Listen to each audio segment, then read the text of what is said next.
John Carpenter's The Fog. This is KB Antonio Bay. Stevie Wayne here, and let me be the first to wish Antonio Bay a happy birthday. We're 100 years old today, and keep a watch out for that fog bank heading in from the east. 100 years ago, between midnight and 1, something unknown came out of the fog. Now it has returned. Oh, Jesus. 100 years ago, between midnight and 1, something unnatural came out of the fog. Now it has returned.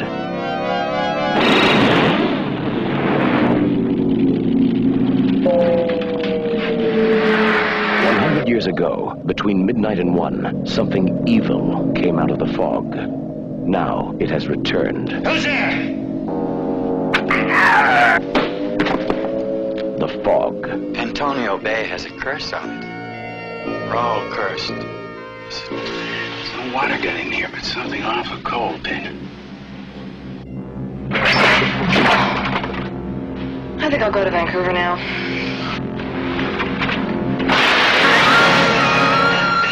Where's the fog now? Well, it should be right outside my door now. Oh, there's something different about this fog. Dan, stay away from the door! Someone listen to me!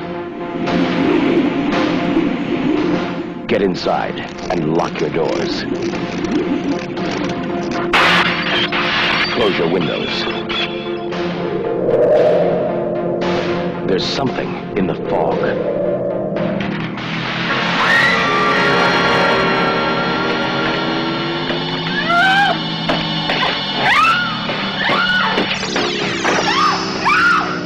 Stay away from the fog.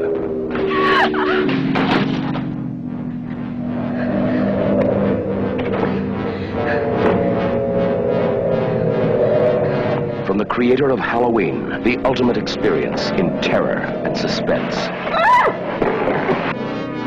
John Carpenter's The Fog, starring Adrienne Barbeau, Jamie Lee Curtis, John Houseman, Janet Leigh as Kathy Williams, and Hal Holbrook as Father Malone. The Fog. What you can't see won't hurt you. It will kill you. Between midnight and 1, it will find you.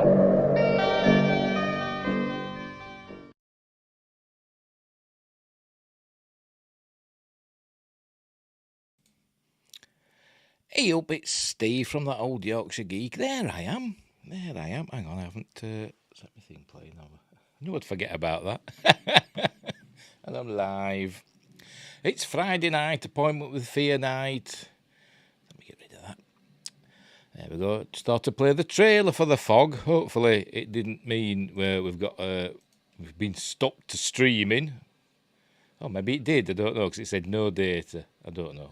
I'll have to wait and see what happens later on. But it says excellent connection now. So anyway, we're doing The Fog. John Carpenter's The Fog from 1980. Although I used to think this was 1979, but I think it was filmed in 79. It was supposed to come out in 1979, but it was put back and it came out in 1980. So let's hit the intro and then we'll have a look at the film.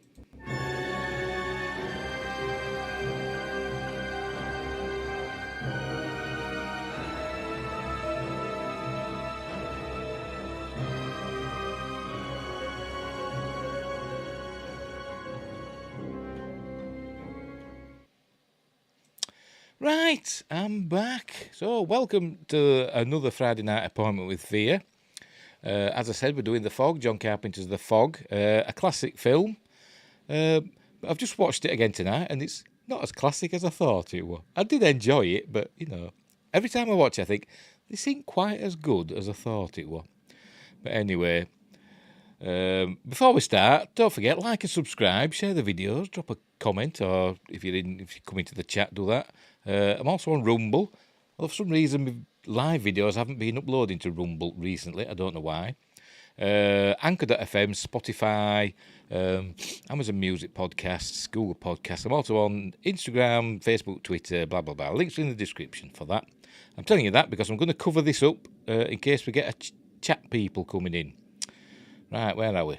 There we go. So hopefully we'll see some chat messages appearing there. Fingers crossed if it works.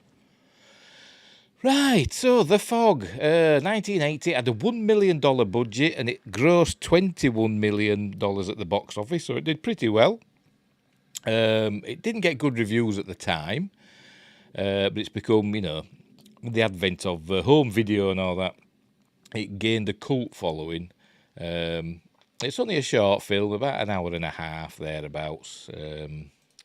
What does it say? 1 hour, 29 minutes and 33 seconds, to be precise, so an hour and a half. And it goes by, fairly quickly. The script doesn't make a huge amount of sense.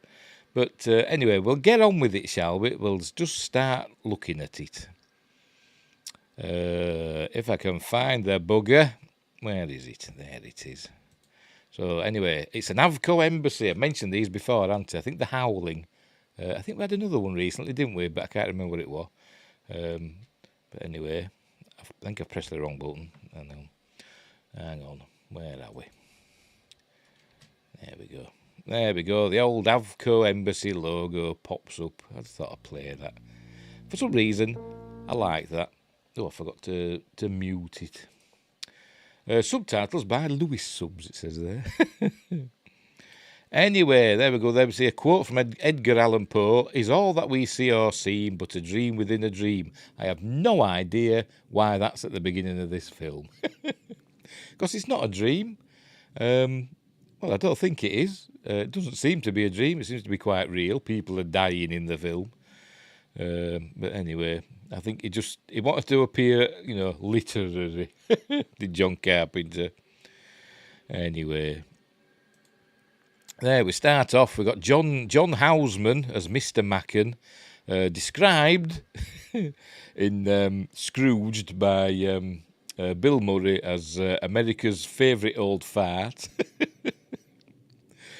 But here he is, terrifying these kids, is telling these kids, ghost stories by a campfire. There we go.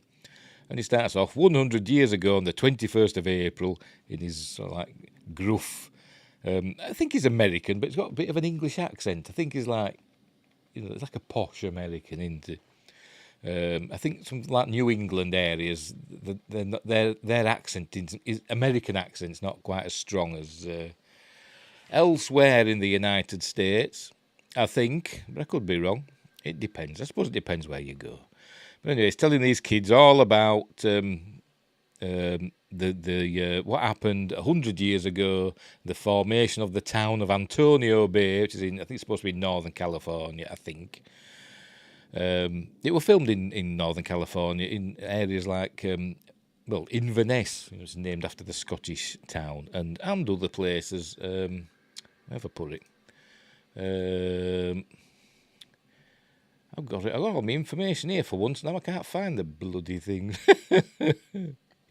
There we go. Port Reyes, Bolinas, and Inverness. So, as usual with California, there's a lot of Spanish names, and then you get Inverness stuck at the end.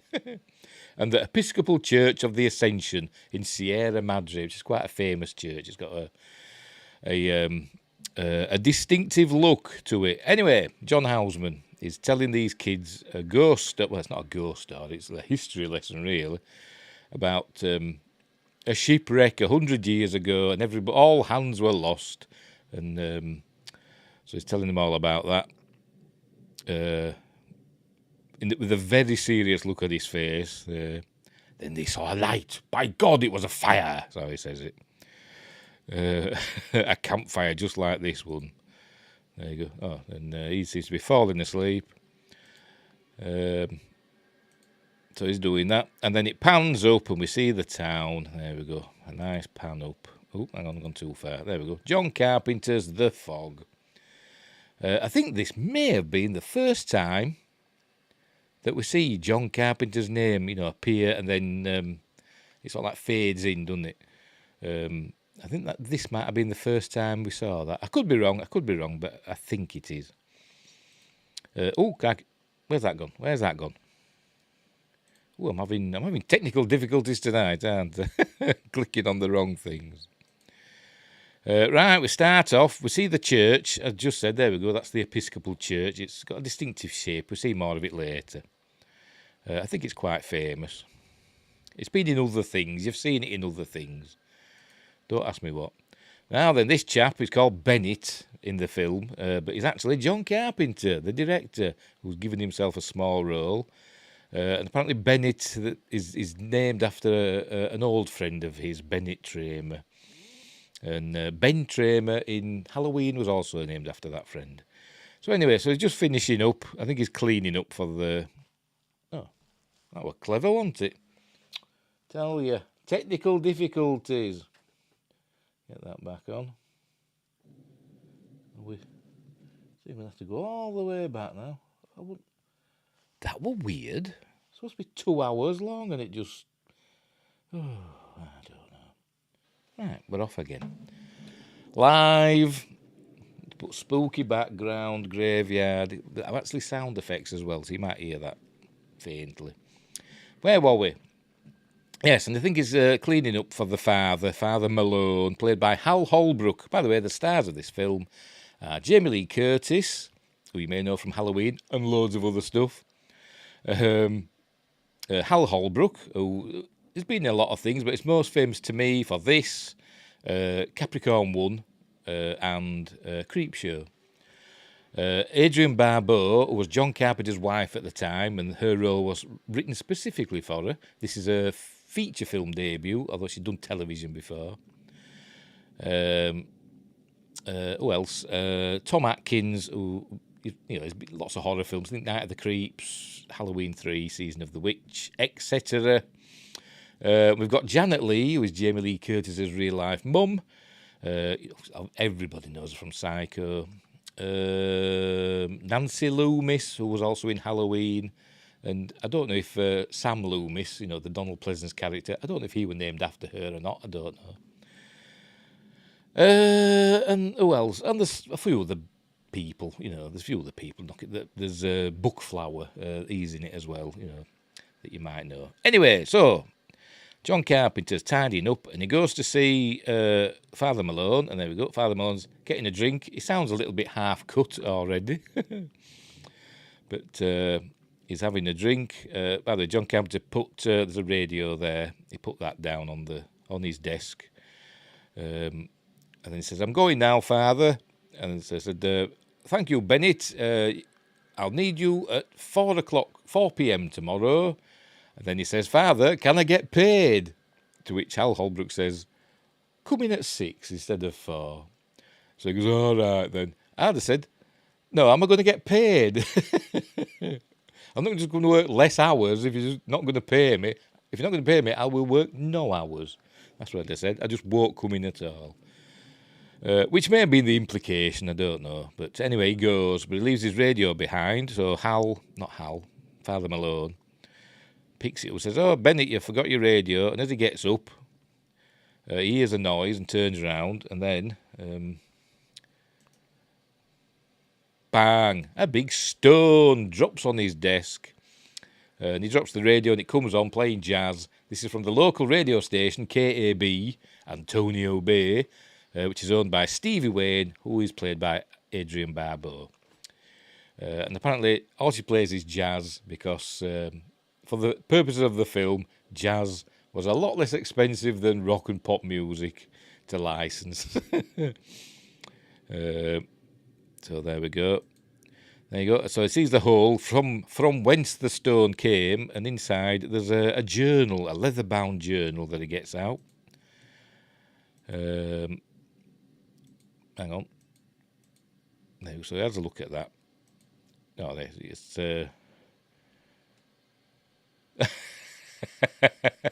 If you read this is hilarious. What does that say? I can't read it all, but something to work, writing dumb shit in this effing movie. Prop. What does that say? Bring me, I don't know. It's time to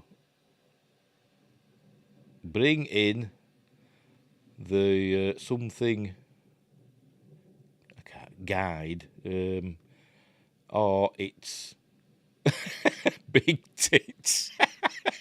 I've never read this before. I've seen this film loads of times, and I've never actually sat and read this writing. Oh, look, and tattoos and shaved beavers. Oh, dearie me. And then he turns over the page, and then it gives us a clue. There we go. Hang on, let's... Sorry, I've never heard that before. That is hilarious. That is hilarious. Because obviously John Carpenter never... I bet John Carpenter wrote that himself, probably. I bet he never thought somebody would pause it and read it out. April 30th, midnight till 1, belongs to the dead. So that's a clue. I don't know if they're ghosts or not, but the back from the dead lepers that we see in the film only attack between midnight and 1. Good Lord, deliver us. So there we go. So seeing that. Then we hear Stevie Wayne's voice. The weatherman's been trying to spoil it for us, and it's going to rain. Apparently the town is going to have a celebration celebrating 100 years since its formation, since its charter was written. So we're going through the town, seeing the people working away or not in town. And then everything kicks off as it turns 12 o'clock. This fella is cleaning up in some store, has a drink of orange juice out of a bottle and puts it back. Him there is the reason why they bloody seal him up now, isn't it? Dirty sod. I'm not going to buy anything from his store. I think this is actually a real store. I'm sure I saw either in the commentary or in the making of that this was a real store that they used, that they filmed in. So he's doing that. Then everything starts to shake, as we'll see. There you go, everything's shaking. Don't know why. Just stuff's happening in the town. It's a supernatural event. We hear glass breaking and stuff like that. This gas station, call them petrol stations here, but whatever. Oh, pardon me. One of the pumps just pops out of the pump. One of the the nozzles comes out of the pump. And hang on, where are we? Trying to get a shot of it on the ground. There it is. And it starts spewing petrol all over the ground, and the thing's pinging round. By the way, assistant director Larry Franco, who directed, I think, The Stuff. I think that was Larry Franco, wasn't it? The Stuff and Q the Winged Serpent. I think that's the same fella. So that's happening. That car goes up on its ramp all by itself. The bell starts ringing, and then all the cars' lights come on, and the horns start blaring. Wakes up Nancy Loomis, pardon me, who goes to a window and has a look out. And she has a look out. She hears a noise, and then she turns around. That chair moves by itself, and she just goes, "Oh!" And then we cut to somebody else. I'd have been out that window if I'd have seen that. She's braver than I am, I tell you that for nothing. Then what happens? And then we go, directed by John Carpenter. And Stevie Wayne tells us, "I'll be here playing music all through the witching hour," in a lovely, soothing voice. Slightly smoky voice, but we see why she's got a smoky voice. Because she smokes. Anyway. Right, what happens next? All right, here we go. Right, we see Tom Atkins driving down the road. Hang on, gone too far. Go on, go back a little bit more. Oh, sod it. Right, we see Tom Atkins driving down the road. Here he is with the moon above, and as he's driving, we still hear Stevie Wayne over the radio. He sees Jamie Lee Curtis thumbing for a ride. Oh, for God's sake, never mind. He sees Jamie Lee Curtis, who's called Elizabeth, Beth for short. Gives her a lift, so she climbs in. There she is. She's running up and she gets in. Gives her a beer. So drink driving in this. Not a good idea. Don't condone it. There's also drink sailing. Just everybody drinks and does things they shouldn't do in this film. She asks him if he's weird, and he says, yes, I am. I'm very weird. So she says, thank God for that. The last one was so normal. So they've hit it off right away. And then all these windows smash. Just like that. As though an air cannon has been blown at them. So that happens. So they think, what? That's weird. And she thinks it's her that's causing it. Later on in the film, she says, everything went crazy as soon as I got into town, but it's a coincidence, I should imagine. Right, anyway, there she is. There's the lovely Adrienne Barbeau, as Stevie Wayne, the owner of KAB Radio. And this is Charles Cyphers as Dan the Weatherman. I think his character name is actually Dan O'Bannon, obviously named for Dan O'Bannon, the writer of Dark Star, Alien and all that. And director of something. Did he direct Night of the Creeps? I think he might have done. I can't remember. Something like that. Anyway, that's Charles Cyphers, who was in Halloween as the sheriff. So he played the weatherman. He gives Stevie Wayne the weather reports, telling her to send a warning out to a fishing boat that a fog bank's approaching it. So she does that, because that's her job. Not just to play music, but to tell people all about things happening in the town. Right, so we go to the boat. That's Bookflower, as one of the... I suppose the fishermen, but they're not doing a lot of fishing. They're just getting drunk.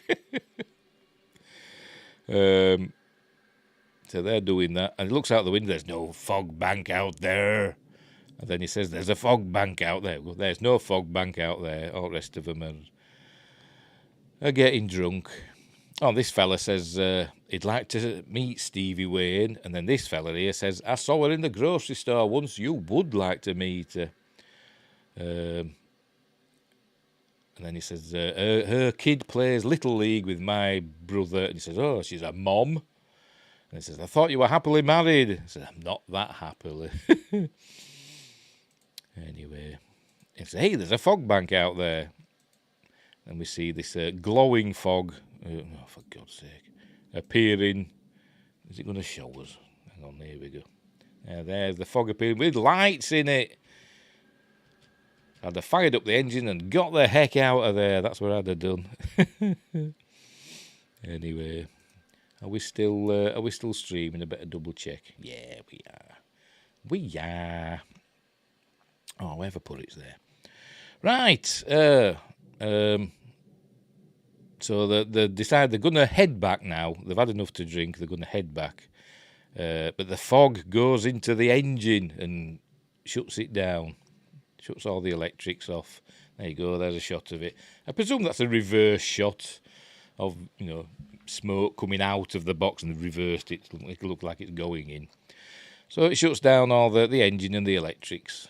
And then a clipper ship appears. This is supposed to be the Elizabeth Dane, which is the ship that the lepers were on, that were lured onto the rocks. Because the lepers wanted to start a colony. They originally lived on an island somewhere nearby, but the head leper, Blake, was a rich man, decided he wanted to move the colony to the mainland, just outside this town, and he bought a clipper ship so he could put all his people on and bring them, and... But the townsfolk, there were 6 conspirators, decided to, do away with them, and it was them that set the fire and to lure it onto the rocks. And they stole all his gold. All his gold were on the ship as well. So they did that.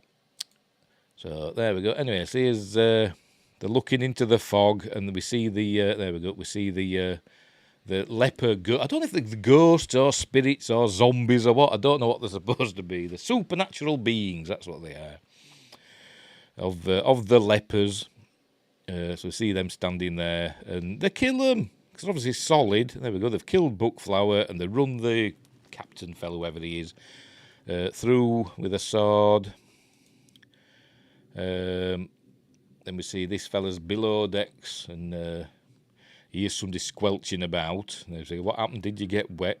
And then he gets his eyes poked out, as we'll see in a moment. Oh, see, I've gone too far. Oh, for Pete's sake. There we go. What happened? Did you get wet? And then, he's being grabbed, and now he's going to get his eyes poked out by the mummy. There's no gore in this film. It got an R rating when it came out. John Carpenter wanted to go for a PG rating, which is why there's no gore in it. But for some reason it got an R rating. I've no idea why. I don't think there's any swearing in it. There's no F-bombs in it. So it's just mild cursing. There's no blood spraying or anything like that. I think it's just all because of the implications of it, maybe. I don't know why it got an R rating. I don't know why. Anyway, here she is Adrienne. She's tired. She's looking out. What's his name? Dan phones her up again and tells her that she got it wrong, and that she said the fog bank was moving west or east or whatever, moving one direction, and he says it's actually moving the other direction. And she said, well, all my gauges say the wind's blowing that way. What sort of a fog bank moves against the wind? So that's how we know it's a supernatural fog bank. It's not a real one. So anyway, so that's that. Dan's always trying to chat her up, and who can blame him? I mean, it's Adrienne Barbeau, for God's sake. Meanwhile, Nick, Tom Atkins, by the way, his character's name's Nick Castle, who you may know played The Shape, Michael Myers, in the original Halloween. Also directed The Last Starfighter. Anyway, they've hopped into bed together, Nick and Beth. And apparently she's an artist. She does drawings and sells them for $5 a throw, $5 a shot. She's heading to Vancouver for some reason. Don't know why. She's from Pasadena, from a rich family, but she wants to go out on her own and go to Canada. There you go. What's your name? Elizabeth. See, they've already done it. Didn't even know her name. Probably the best way to go, to be honest. He wants to buy one of the pictures, but she says it's free. Then somebody knocks on the door. So we see this shape here knocking on. It obviously looks like somebody in full body stocking, doesn't it? I think they just wanted to go for the shape. It looks a bit too defined, though, doesn't it? Somebody knocking on the door with a hook. So he goes to check it out. There's Nick, and he opens the door. And just as he's opening the door, the clock strikes 1 and the glass smashes on front of the old clock he's got, and the figure, has disappeared. So that's that. So he's saved from a fate worse than death. Stevie Wayne's shutting down for the night. She only goes till 1 o'clock. I thought my computer had frozen up then. Next morning, this is Stevie Wayne's son, whose name I can't remember. Hang on, I'll have to check. Where are we? I forgot his name. I've forgotten his name. It's played by Ty Mitchell. Andy, that's it. It's called Andy. Of course he is. Where were we? Andy's running along the beach with his snorkel jacket on. And a fishing rod in hand. There he is, running along. And then he sees this gold coin in some rocks there. He sees this gold coin, and as he's watching the waves go over it, oh, hang on, there we go. And the coin disappears, and the piece of wood is in its place that says Dane on it, obviously from the Elizabeth Dane, the ship that was wrecked 100 years ago today in the film. So he runs home with it. Wakes up his mother. Oh, by the way, here we see photos of Adrienne Barbeau. I presume that's Andy. And I presume this is her husband. I don't know if he's a late husband or ex-husband or what. I've no idea. I meant to check, see if she was still wearing a wedding ring. And I thought if she's wearing a wedding ring, it's her late husband. I thought if she's not, ex-husband. But I don't know. I forgot to look. Maybe we'll see. Anyway, it says there, KAB has a new owner, so she went out. She moved from Chicago to California to buy a radio station. So anyway, there you go. He goes in, jumps on his mother's bed. Mom, look what I found. And she says, you're a pain in the ass. Get back to bed. That's what I'd have said. But he says, here, I found this on the beach. At first it was a gold coin. Oh, hang on, she asked him if he had a good time last night. And Mr. Macken told us ghost stories. Scared us all to death because he's creepy. And then he says, I saw this gold coin on the beach, and then it turned into this neat piece of wood. I'd have been slightly disappointed if I'd seen a gold coin that turned into a neat piece of wood. I'd rather have a neat gold coin than a neat piece of wood. And there she is in all her glory. And there we go. Anyway, next up, Nick and Beth arrive at the dock. I've no idea what Nick does. I don't know if he's like a harbour master or if he owns the boat that we saw the fellas go out on, because he's asking about it and it's supposed to be back. So I don't, and he says he checked it out. So I think he might be the harbour master, but I'm not entirely sure. To be honest. But he's worrying about this boat that's the one that had Bookflower on. The one that all the crew have just been killed. So he's worrying about that. This fella's saying, they've probably just got drunk and they're staying out. And he says, we never got that wasted that we couldn't get back. So he's going to go and get a boat and go out and look for them. Right. So anyway, this is Antonio Bay celebrates its past. This is going to be the celebration that they're doing. Janet Leigh's in charge. It's her husband that's just been murdered on the boat. Because she said it were his boat. So I don't know what Nick has got to do. I think he might be the harbour master, but I don't know. Anyway, she's arranging all this celebration. This is Nancy Loomis, her assistant. She talks disparagingly to Nancy Loomis all the time. I think the character's name's Sandy, I can't remember. Where they put it. Nancy Loomis, yes, as Sandy Fadel. Janet Leigh as Kathy Williams. The fellow that got run through with a sword was Al Williams, and we had George Bookflower as Tommy Wallace, probably named for Tommy Lee Wallace, who's I think the editor on this film, who would direct Halloween 3. Anyway, so they're sorting all that out. This is Stevie Wayne driving back to the radio station. It's in a lighthouse, is the radio station, down a really long flight of steps. So anyway, over the radio, she's hearing about, this boat that's missing. It hasn't come back in, and it's not responding on radio. So they're looking. The Coast Guard's out looking for it. Nick and Beth are out looking for it. Anyway, Stevie Wayne's heading to. Hang on. There you go. There she's heading to her lighthouse. Then we cut to the boat. Hang on. I don't know what flag that is. Anybody know what flag that is? There you go. That flag. What is it? It's obviously some naval thing, isn't it? But what does it represent? It's got an anchor on. But I don't know. I don't know what it means. I don't know what it represents. Anyway, she's there on the what do they call it? Transom. Resting on the transom. I only know that word through the film Jaws. Anyway, they find the boat looking through binoculars, because that's how binoculars always look when you look through them. I don't know why, but on films, but not in real life. So they find the boat. I can't remember what they call the boat. Is it Ella Jane or something like that? I can't remember. Or something, I don't know. No, Seagrass. This is the Seagrass. He talked about another boat. He talks about another boat later. Anyway, they found the boat, so they're going to go and check it out. This is Sandy and Kathy talking about... This is when we find out it's her husband that were on the boat. were one of the men on the boat.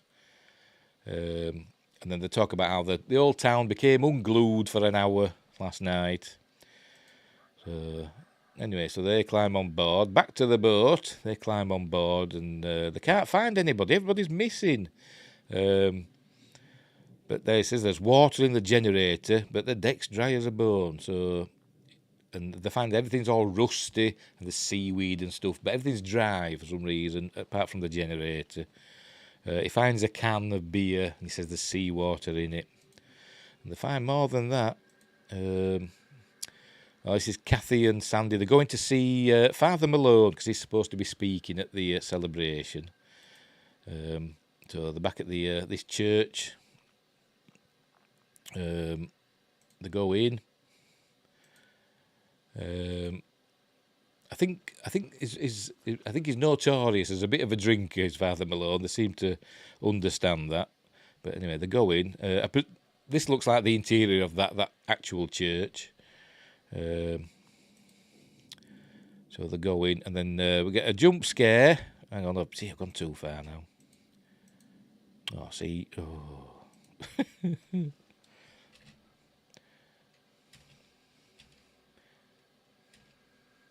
As she walks down the aisle,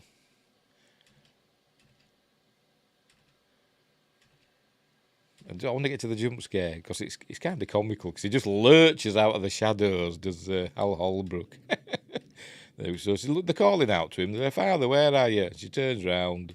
He's there. He's lurking in the shadows there, and here he comes. Are you ready? Father Malone. He goes, whoa! And then she goes, Jesus. And then she realises she's cursed in the church. And then he apologises and all that. And then he tells her all about the book he's found, the journal it's his grandfather. So he's he's a descendant of one of the conspirators that killed Blake and his men. So this is what he's reading is a confession.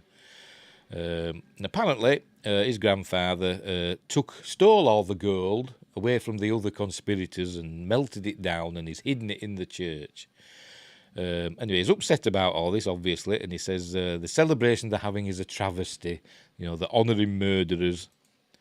I don't think they believe him.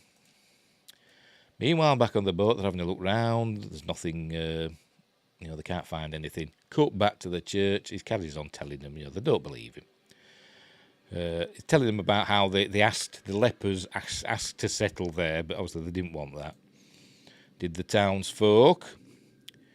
Anyway, so this is where he's saying there's the seawater, in bits and pieces, but it's everywhere else is dry. He says the boat looks as though it's been turned over in the water.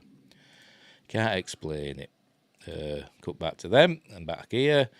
Right, so they're waiting now for the Coast Guard to come. They can't find the crew. They've just disappeared. Anyway, then he's telling her a story about his dad that found a wreck, or found an abandoned boat or ship or something. And he found a gold coin. He put it in his pocket and zipped it up and went home to tell him about it. And then he unzipped the thing, and the coin had disappeared. Much like Andy's coin, that disappeared, didn't it? But it wasn't replaced by a piece of wood. And as he's telling her that, then we get another jump scare. Let's see, we're going to see it now. There we go. That opens up, gives her a scare, and then, as you might have seen in the trailer, which I played before, if it played. We get another jump scare. We found a dead body. I don't know why this one is the only one that's there. There we go. Here he comes. There we go. The dead body pops out with his eyes gouged out. Maybe that's why it got an R rating. I don't know. But she screams because she's a scream queen. Huzzah! So anyway, so that's that. Then it cuts back to Hal Holbrook being all miserable. They don't believe him. There's a prevailing wind and a half there, isn't there? The trees have grown in the direction of the wind. Stevie Wayne, she's still heading home. It must be a long road. She's been driving there for ages. Anyway, so she's finally arrived back at her lighthouse, and she's go down all these steps down to the lighthouse. Apparently, there's 313 steps, 900 feet, 25 stories equivalent down to the lighthouse. And apparently, on windy days, they close the path because she could get blown off into the sea. Here she goes. And I don't think she was very happy about it. I think in the making of our commentary, she wasn't happy about having to go down these steps. I don't know how many times he had to doing it, but anyway, she gets there. I think this looks like a set, doesn't it? Anyway, so up she goes. She goes, I don't know why she's got a radio station in a lighthouse. Where's the light? We see the light flashing, but obviously this would be where the light was, but it's not obviously not there because that's a radio station. So I don't know. She was going down. She was listening to cassettes of what they call them, jingles. Like KAB radio, that sort of thing. All different ones that she'd obviously just got. They're still going on. They're milking this, aren't they? About him being depressed about, they shouldn't be having this celebration. So she decides, well, he's not gonna give his speech, so they should just go. He's too upset. There you go. So she says that it's probably for the best. So they leave him to his thoughts. There we go. Then as she's listening to the jingles that are playing, jingle samples, I suppose you call them, all water starts coming out of the bit of wood, and then it bursts into flames. So it must be, it must be petrol, not water. The tape recorder explodes as well, or cassette recorder. So she gets the old fire extinguisher out and gives it a good dousing. And there we go. But then everything's back to normal. The tape recorder, the cassette player, whatever you want to call it, starts playing again. And everything's hunky-dory, as though nothing happened. There's still a bit of water about, but everything's back to normal.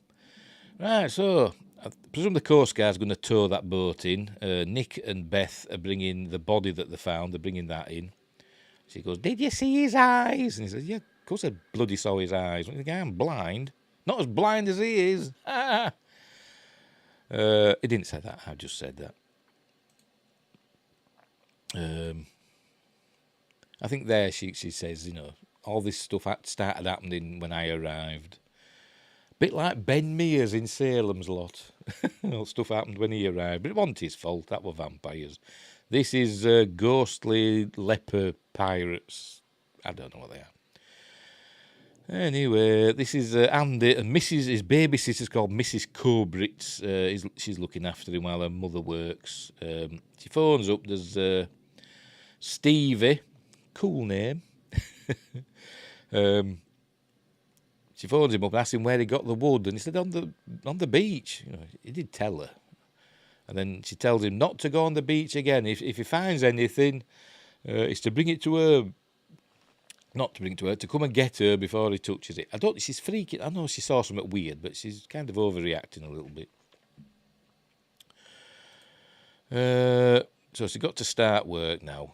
So she obviously goes from 6 p.m. to 1 a.m. That must be her broadcast day.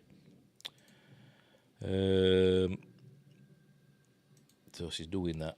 So she's a little bit shaken after what's just happened, but she's got to start, and she soon composes herself. There she is, talking away. Then what happens? Oh, this is Mrs. Cobritz. She's looking after Andy. Right, we cut back to this. Is obviously the local doctor, I should imagine, or local coroner, or I don't know what he is, but he's checking the body. And he's talking, saying, the eyes have been, stabbed out, and there's lacerations. There's a thorax has been crushed. So is that? No, I don't know. What's your thorax? I don't know. That's your chest, isn't it? Your thorax. I'm sure it is. Anyway, whatever. And he asks Nick where It said to Nick, "Can I talk to you outside?" So they leave Beth, in the room with a dead body. If I were her, I'd have gone out with them. I'll wait in the waiting room. That's what I'd have said. Anyway, takes Nick outside. Says, where did you find him? His lungs are filled with water and all that. It's like he drowned. And it says I found him, below deck near the bunks. So they can't explain it. Anyway, while Beth's in there, this fella decides to come back to life for some reason. I've no idea why. It's not between 12 midnight and 1 a.m, is it? So I don't know why he's coming back to life now. Maybe they just needed a scare in the middle of the film.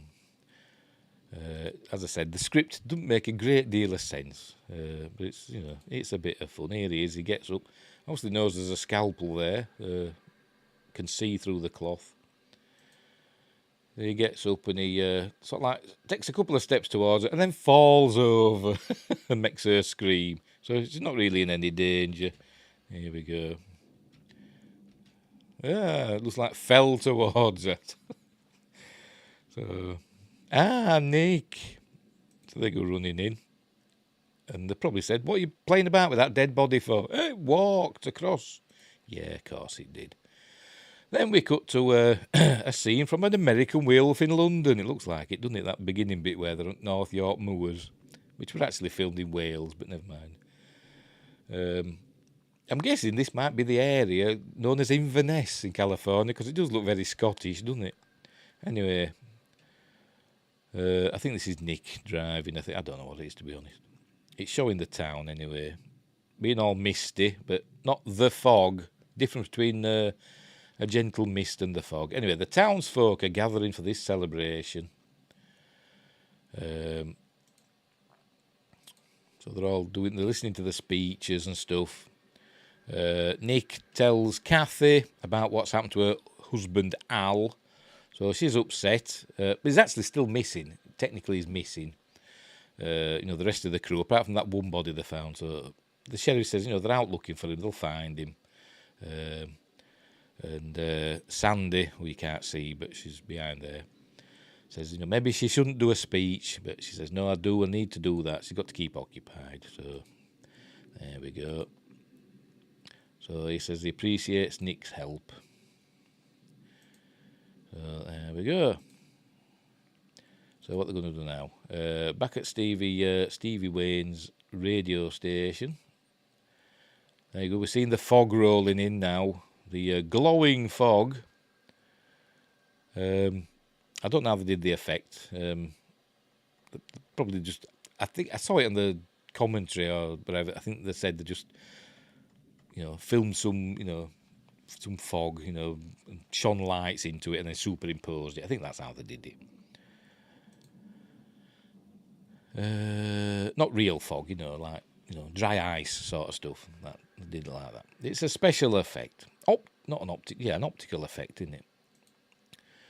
Anyway, Dan's driving to work. So this is the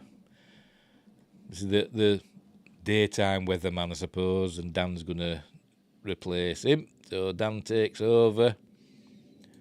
He tells Stevie that there's another fog bank coming. And then I think Nick and Beth decide to head to the radio station for some reason. Don't know why. And as they're on the way, there we go. Stevie decides to give a running commentary of where the fog's going, telling her, the roads it's heading down. And then she says it's heading towards the weather station on such and such road. So they decide to head towards the weather station instead of the radio station. So that's what they're doing there. And the weatherman down the phone says it should be outside his door now, and then somebody starts knocking on his door.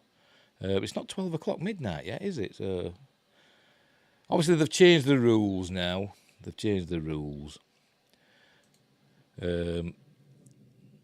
No, she turns the light off and she says she can see the fog. Anyway, he goes to check. He goes and checks on whoever's knocking at the door. There we go. Hello, there's nobody there. She's still on the phone to him. He ain't hung up. But then she hears him getting attacked. Well, I presume she does. We hear him getting attacked. Hang on, see, I've gone too far now. They go, ah! There you go. And as he turns round, there you go. Somebody gets him. Gets a hook through his neck. No blood, just a hook through his neck. It'd have been a U certificate these days with this. Sorry, or a G if you're in America. There you go, Dan. So, anyway, so that's the end of Dan. Dan the weatherman. Janet Leigh gives it, sorry, Kathy, gives her speech. So they're all applauding. She carries on giving her running commentary about the fog. And then she decides to phone the police. So she phones the police. Actually, no, she don't. I'm lying. She gets on the radio. She don't phone anybody. She gets on the radio and says, the sheriff, phone KAB radio, it's an emergency. So, that's what happens there. But meanwhile, the fog gets into the local power station and gets into the turbines. Is that what that is? Is that the turbine blowing up? And shuts off all the power, or most of it, to the town. So the town is plunged into darkness, but they've all got the candles for their, nighttime vigil. So Stevie goes downstairs and she's got a generator, a gas generator that she tries getting going. She gets it going eventually. Andy thinks it's kind of neat, so they've got candles going. Nick and Beth arrive at the weather station, find nobody's around. Because they get rid of the bodies well, don't they? These leper ghosts, whatever they are, zombies. They clear up the tracks, apart from that one fella, for some reason. Anyway, they find there's nothing there. Anyway, the fog arrives at Stevie's home, where Andy and Mrs. Cobritz are. So anyway, she's freaking out a bit now. Is Stevie Wayne. She looks out and sees that the fog has got to her house, so she gets on. She's got the generator back going again, so she can start broadcasting. And starts. There we go. 887 White Beach Lane. My son is trapped by the fog. She's freaking out. Why is she freaking out? It's only a bit of fog, isn't it? As far as she knows, she didn't see Dan getting murdered. Just weird stuff's been happening. She's been a bit. What's the word? Hysterical. Anyway, so she's calling on the radio for people to help. Obviously, Beth and Nick, they're the only ones in town that are doing anything.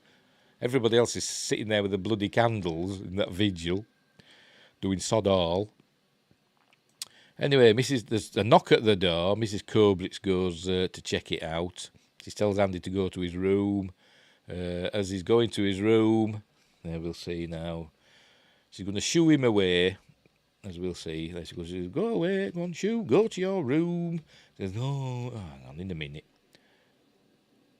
He goes in a moment. There we go. And as he turns to leave, the sailors get her, and then they descend upon her. Look, and you hear all this ripping and tearing as though they're disemboweling her.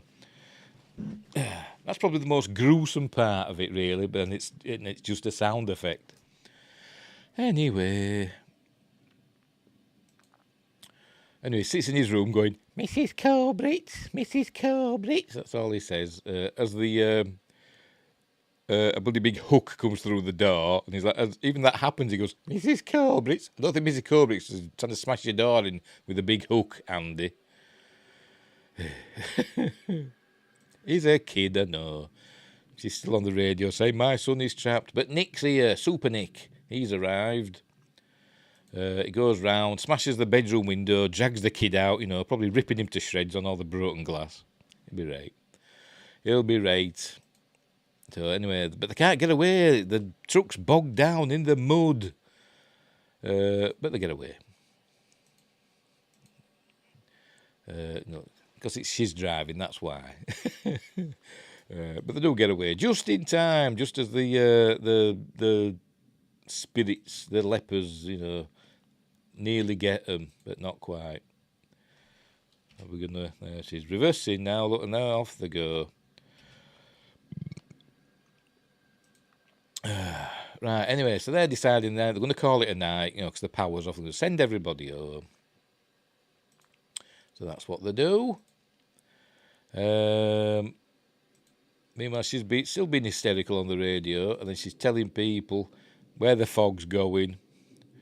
I don't know if anybody's listening, because most people are at the celebration, aren't they? So they're not, unless they're in the cars like these. So she's telling, they pull to a stop. There we go. They go like that, and then the fog comes down the road. Are we going to see it?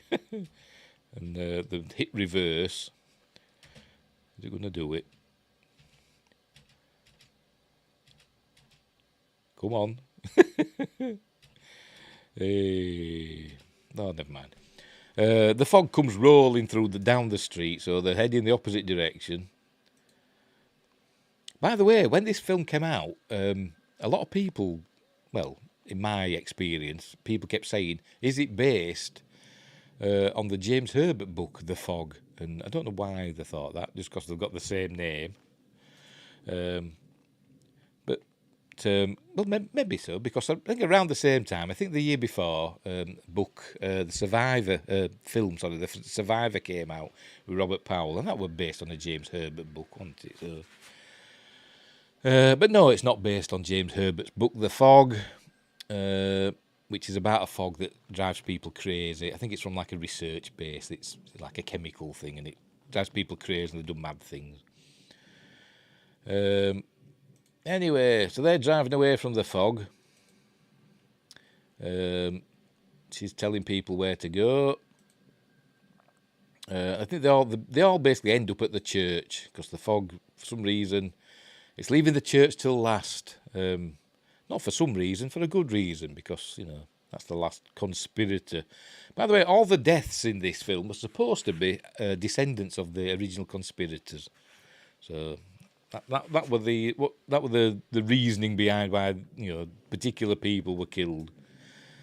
So there. So they've all arrived at the church. There's the book. For some reason, it gets left out in the on the pews. Gets left out there. She's still freaking out. Is old Stevie. So they need the book. By the way, the fog arrives, and they start trying to get into the lepers. They smash through the windows and stuff. Then they said, we need the book to find out where the gold is hidden, or something. So Nick decides to go out and get the book. There you go, the fog's arriving. Look, this is the fog arriving at the lighthouse. So they're going to try and get Stevie Wayne. So I don't know how she's an ancestor, a descendant of the conspirators, because she's from Chicago, isn't she? Maybe they change their mind afterwards. There we go. They go over how many people have been killed, and then so there's the 5 altogether so far. Who have we had? What were it? 4 men on the boat. Want the Bookflower? 3 men on the boat. Mrs. Cobritz and Dan the weatherman. That makes 5. And then 1 more must die, because on the wood that in the radio station that said Dane, it did change and say 6 must die. I forgot to mention that earlier. So there's 1 more person that should die. There you go. My fellow conspirators believe that the confiscated fortune has been stolen from them. Oh, this is where he's telling them that his grandfather stole the gold and hid it in the church. Anyway, Stevie's got to escape from the lepers that are going to try and get her any minute now. So, for some reason, she just has to climb up on top of the lighthouse. Not the best idea, is it? But that's what she does. Nick had got the book, by the way. We saw him reading it. And they find the gold in the wall. The biggest golden crucifix you've ever seen. It's absolutely huge. More gold there than, in the entire Mayan Empire. Or Aztec Empire. There's a lot of gold there. It must weigh a lot. So anyway, they're trying to stop the leopard. Blake's men. They're trying to stop Blake's men from getting in. Wonder if he had 7 men. Blake's 7, you get it. So she climbs up, Stevie climbs up onto the top of the lighthouse. Hang on. See if I can see it. Oh, she's not done that bit yet. No, she hasn't done that bit yet. Father Malone takes the golden crucifix out into the church. It's all foggy, look, and here we see Blake, played by Rob Bottin. Special effects, whiz kid. Who I don't know what were it at the time, about 20 years old, something like that at the time. And apparently we're in a meeting with, I don't know if we're already doing the special effects on this film. I don't think he was, but it ended up in a meeting about this film. And he said to John Carpenter, I'm your big fan. Have you got a part I can do in this? I'll bring my own makeup effects and stuff. And John Carpenter says, stand up. And Rob Bottin thought he was going to say, and get out. But he didn't. He said, he saw that he was a big tall fella, apparently 6'5", is Rob Bottin. He's a big burly chap. And so he got the part as Blake. And I think he did the makeup effects himself. I don't know if he did any of the other effects, I don't know. But he did his own makeup effects for Blake with his glowing red eyes. So anyway, we see Stevie Wayne climb on top of the lighthouse. There we see Blake get his sword out. He's going to kill Father Malone. But Father Malone's got the gold. Meanwhile, Stevie's being got at by the zombies. I call them zombies. Whatever they are. So they're trying to get her. She gets, got in the shoulder by a hook. And she kicks one. She takes that hook out and hits another zombie, whatever, with it. And it's got all maggots in its face. I don't know if we'll get to that bit yet. I'll just play a little bit. I'll make sure we're still going, actually. I better make sure, haven't I? We're still streaming. Yeah, we're still streaming. We're still going. No. This is Andy saying, Father Malone, what are you doing? So they go and get Andy. See, I've gone too far now. Blake grabs hold of the cross. Meanwhile, this is Stevie Wayne being attacked by all the zombies, look. Leper, ghost, things, whatever. Oh, there we go. And he grabbed at the crucifix, did Blake, and then it all starts glowing. I don't know if it's hot or what, I don't know. It's steaming, but Father Malone doesn't seem injured by it in any way.